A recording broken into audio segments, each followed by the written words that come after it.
নমস্কার, কেমন আছেন সকলে? আশা করছি সকলেই খুব ভালো আছেন। আজকে নিয়ে এসেছি একটা হেলদি একটা রেসিপি। আর এইরকম কালারফুল একটি যদি স্যালাড পাতে থাকে তাহলে বাচ্চা থেকে বড় সকলেই খুবই পছন্দ ও আনন্দ সহকারে খেতে পারে। তাই সকলকেই অনুরোধ করব এই রেসিপিটি সম্পূর্ণ দেখতে। প্রথমেই আমি একটা বোল নিয়ে নিয়েছি, সেখানে নিয়ে নিচ্ছি বিট কপিটা ঘষে গ্রেট করে নিয়েছি। এবার নিয়ে নেব একটু গাজর, গ্রেট করা গাজর। এবার এই গাজর কিন্তু আমাদের বাচ্চা থেকে বড় সকলের জন্য খুবই ভালো, ভিটামিন এ পরিপূর্ণ, যেটা বাচ্চাদের চোখের জন্য তো খুবই ভালো। আর নিয়ে নিচ্ছি এখানে একটু শসা কুচি আর একটু নিয়েছি পেঁপে, যেটা তো যার গুণের কোনো তুলনা হয় না। পেঁপেটা আমাদের খুবই শরীরের পক্ষে উপকারী। দিয়ে দিচ্ছি টেস্টের জন্য একটু পেঁয়াজ কুচি। এটা অনেকে অ্যাভয়েড করলেও করতে পারেন, যারা কাঁচা পেঁয়াজ খান না। অনেকে কাঁচা পেঁয়াজ খেতে পছন্দ করেন না, আবার অনেকের খুবই পছন্দের, তারা আরেকটু বাড়িয়ে দিতে পারেন। একটু দিয়ে দিচ্ছি পিঙ্ক সল্ট। পিঙ্ক সল্টটা শরীরের জন্য ভালো। লবণ কখনোই ভালো হয় না, কিন্তু আমাদের খেতে হয় স্বাদের জন্য, তাই সাধারণ রান্নার লবণের থেকে পিঙ্ক সল্টটা একটু ভালো। আর এখানে নিয়ে নিচ্ছি আমি একটু মেয়োনিজ, যেটা আমার এই স্যালাডের টেস্টটাকে একটু বাড়িয়ে দেবে।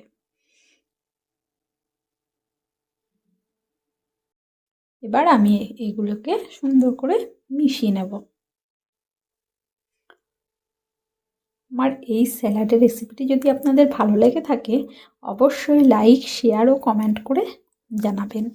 আর আপনারা আমাকে যদি একটু লাইক, শেয়ার ও কমেন্ট করে যান, তাহলে পরের ভিডিওটা তৈরি করার আগ্রহটা আমার আরও বেড়ে যায়। এখানে আমি আরেকটু দিয়ে দিচ্ছি গোলমরিচ গুঁড়ো, যার স্বাদটা একেবারে চটপটা হয়ে যাবে। অনেকে এখানে লেবু দিয়ে দিতে পারেন হালকা। মেয়োনিজ দেওয়া তো, লেবুটা বেশি না দেওয়া ঠিক আছে, দিলেও খারাপ লাগবে না। একটু টক টক ঝাল ঝাল মানে ব্যাপারটা বেশ সুন্দর হবে।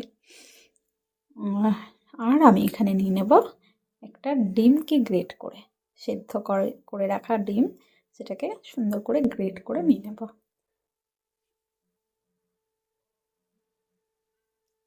দেখুন, এখানে প্রত্যেকটা জিনিসই কিন্তু আমাদের শরীরের পক্ষে খুবই উপকারী। No oil. যদি কেউ হেলদি ডায়েটে থাকেন, তাহলে এই রেসিপিটি কিন্তু একবার হলেও ট্রাই করে দেখতে পারেন কেমন লাগছে। খুবই ভালো লাগে, একবার ট্রাই করে দেখবেন, খুবই টেস্টি হয়। আমি সুন্দর করে এবার সব উপকরণগুলোকে মিশিয়ে নেব।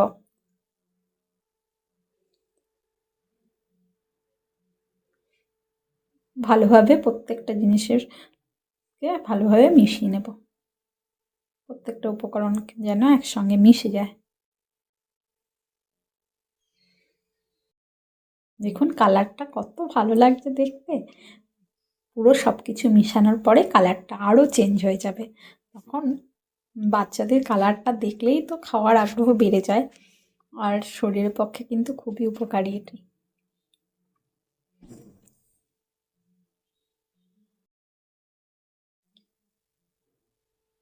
দেখুন কালারফুল একটি স্যালাড যদি করতে চান, তাহলে এই রেসিপিটি একবার করে দেখবেন।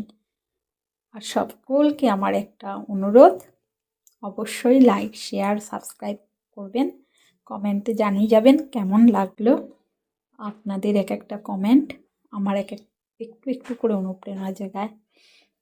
আর এর সঙ্গেই আমি তৈরি করে নিয়েছিলাম ডিমের দিয়ে টোস্ট তৈরি করে নিয়েছিলাম, যেটা খেতে কিন্তু খুবই টেস্টি। সকলেই ভালো থাকবেন।